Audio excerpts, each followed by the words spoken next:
আজকে আমি আমার মেয়ের প্রজেক্টের বিভিন্ন পেপারগুলো আপনাদের সাথে শেয়ার করে নেব।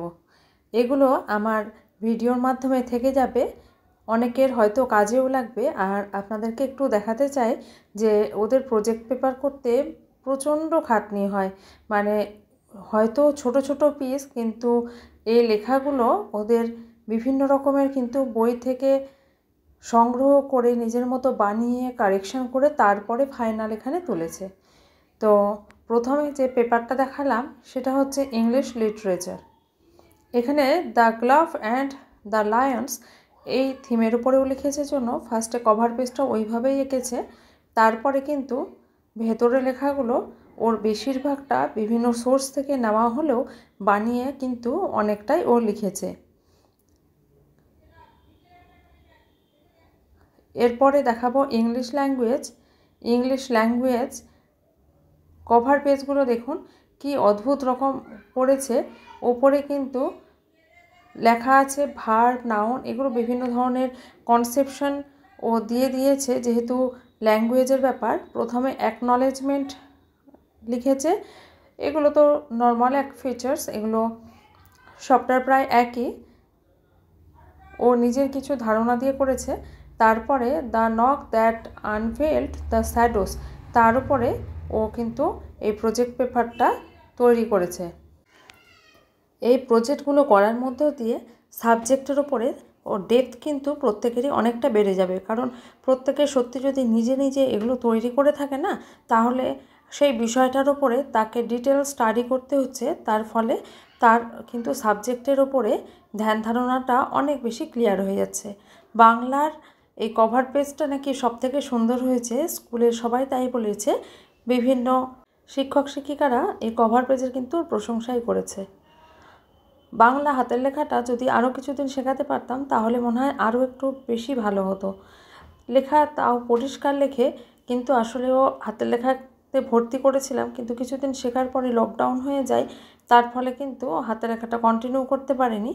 আসলে নাচ গান আঁকা আমরা তো সবাই শিখে থাকি, কিন্তু আসলে কি হয় দেখা যায় যখনই সে বাচ্চাটা ক্লাস 8-9-এ ওঠে, পড়ার চাপে, মানে বিশেষত যেহেতু অনেক টিউশন হয়ে যায়, সেই জন্য আমরা সেগুলোকে বাদ দিতে বাধ্য হই।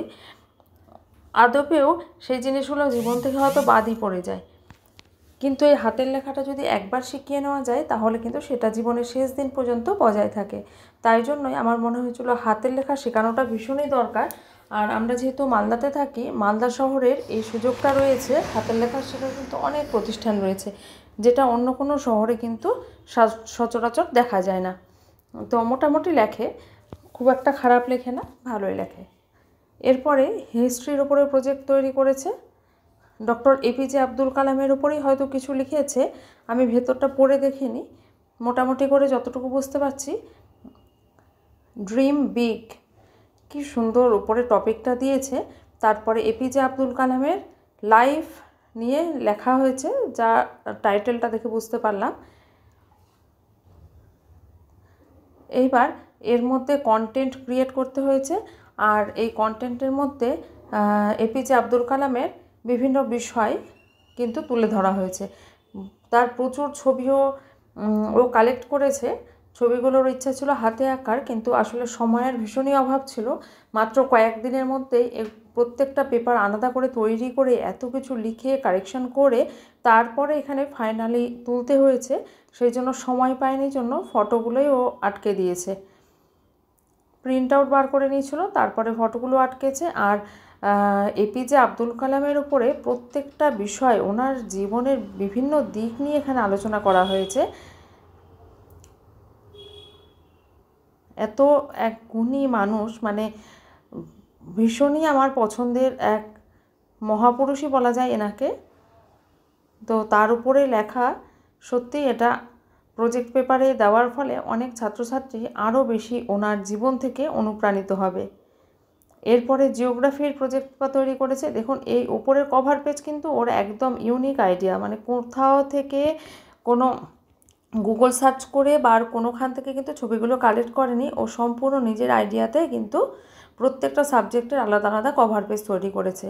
আর এই কভার পেজগুলোই না সবার দৃষ্টি আকর্ষণের একটা মূল বিষয় হয়ে দাঁড়িয়েছে। কন্টেন্টগুলো লিখে তারপরে এখানে ও যে বিষয়গুলো নিয়ে লিখেছে, tour destination development and tourism in India, এটাও কিন্তু একটা মোস্ট ইম্পর্টেন্ট জিনিস, কারণ ট্যুরিজম বিষয়টার উপরে কিন্তু এখন অনেকেই পড়াশোনা করছে, আর এটার কিন্তু একটা ভালো রকমের ভবিষ্যৎ রয়েছে। সবাইকে পড়াশোনা করে তো আর ডাক্তার ইঞ্জিনিয়ার হলে হবে না। এই বিষয়গুলো যদি ভালোবাসে কেউ, ঘোরাফেরার যদি একটু শখ থাকে, আর এইরকমভাবে যদি ভূগোলটাকে ভালোবেসে পড়ে, তাহলে সেটাকেও সে ভবিষ্যতে পেশা করে নিতে পারে। অঙ্কের ওপরে হোম বাজেট টাইটেল রয়েছে, হোম বাজেটের ওপরে নিশ্চয়ই কিছু রয়েছে। এইবার স্কুল যাওয়ার সময় যেহেতু প্রচণ্ড তাড়াহুড়ো করে এগুলো আমি ভিডিও করেছি, সেই জন্য এগুলোর ভেতরটা কিন্তু আমি আর ফটোকপি করতে পারিনি, সময় হয়নি। এটাই হচ্ছে মূল কারণ, নাহলে আমি প্রত্যেকটা বিষয় অবশ্যই কিন্তু তুলে রাখতাম, যাতে অন্যান্য ছাত্রছাত্রীদের কিন্তু ভীষণ সুবিধে হয়। দেখুন, কভার পেজগুলো না তুলে আর থাকতে পারিনি, কারণ কভারগুলো কিন্তু অসম্ভব সুন্দরও তৈরি করেছে। প্রত্যেকটা কভার কম্পিউটার অ্যাপ্লিকেশন, কম্পিউটার যদিও আমি বুঝতে পারবো না, কিন্তু প্রত্যেকটা ভালো। SUPWটাও আরও সুন্দর। অ্যাওয়ারনেস অ্যান্ড কনজিউমার, তো অ্যাওয়ারনেস অফ কনজিউমার এটা কিন্তু খুব গুরুত্বপূর্ণ বিষয়।